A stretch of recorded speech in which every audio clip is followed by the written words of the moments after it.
गर्मी की छुट्टियों की वो सुबह थी जब 22 लड़कियां अपनी कॉलेज लाइफ का सबसे यादगार ट्रिप समझकर एक क्रूज जहाज पर चढ़ीं। सबके चेहरे पर उत्साह था। कोई सेल्फी ले रही थी, कोई गाना गा रही थी, कोई डेक पर खड़े होकर नीले पानी को देख रही थी। लहरें शांत थीं, हवा नम थी और दूर क्षितिज पर सूरज सुनहरी रेखा बनाता हुआ उग रहा था। उन्हें क्या पता था कि ये सफर उनके सपनों को निगल जाएगा। तीसरे दिन शाम के वक्त अचानक मौसम ने करवट ली।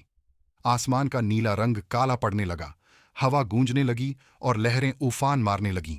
लाउडस्पीकर से कप्तान की आवाज आई, सभी लोग केबिन में जाएं, साइक्लोन पास आ रहा है। लेकिन तूफान का गुस्सा इंसानी आवाज नहीं सुनता। कुछ ही मिनटों में आकाश बिजली से भर गया।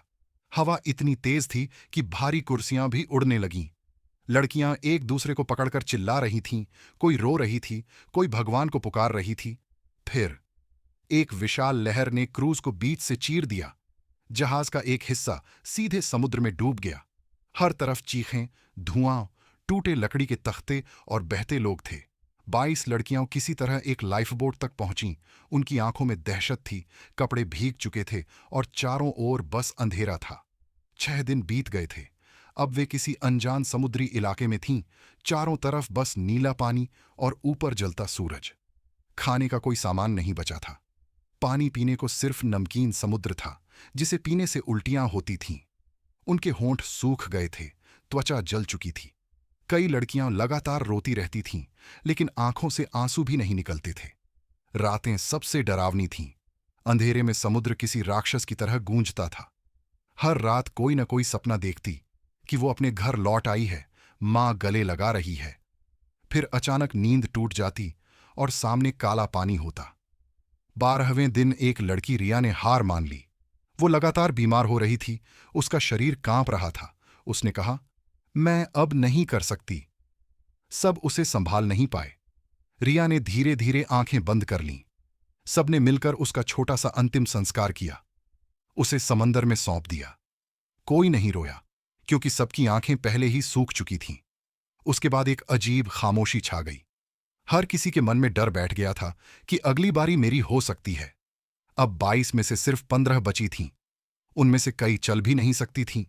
बाल झड़ने लगे थे, हड्डियां दिखने लगी थीं। कुछ लड़कियां लगातार घर की बातें करतीं, कोई अपनी मां का नाम लेती, कोई अपने भाई की तस्वीर दिखाती। उन्हें लगता जैसे वो बातें उन्हें जिंदा रख रही हों।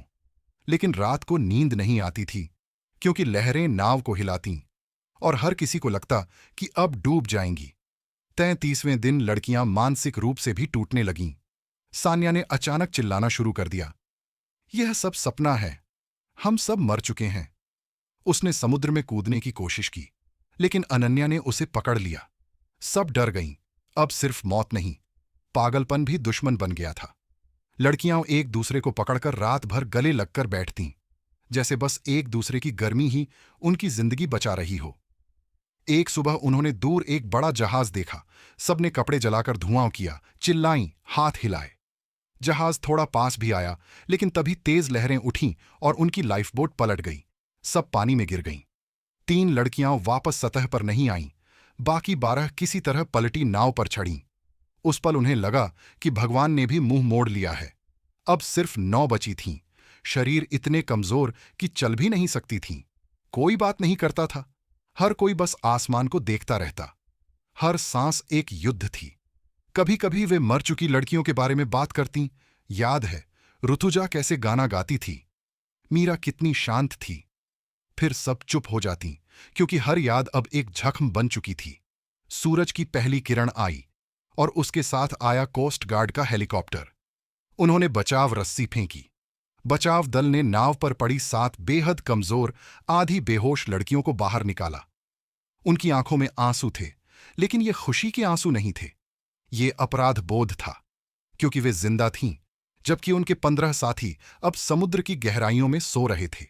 आज भी वे 7 लड़कियां जीवित हैं। शरीर ठीक हो गया है, लेकिन आत्मा नहीं। हर रात नींद टूट जाती है। कानों में फिर वही लहरों की गूंज, वही चीखें सुनाई देती हैं। वे किसी पार्टी, किसी समुद्र, किसी छुट्टी पर नहीं जाती अब। उनके लिए समुद्र अब सिर्फ पानी नहीं, बल्कि 15 अधूरी जिंदगियों का नाम है। समुद्र ने उन्हें तोड़ दिया।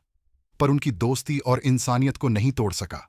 अगर इस कहानी ने आपके दिल को छू लिया हो तो वीडियो को लाइक करें और चैनल को सब्सक्राइब जरूर करें।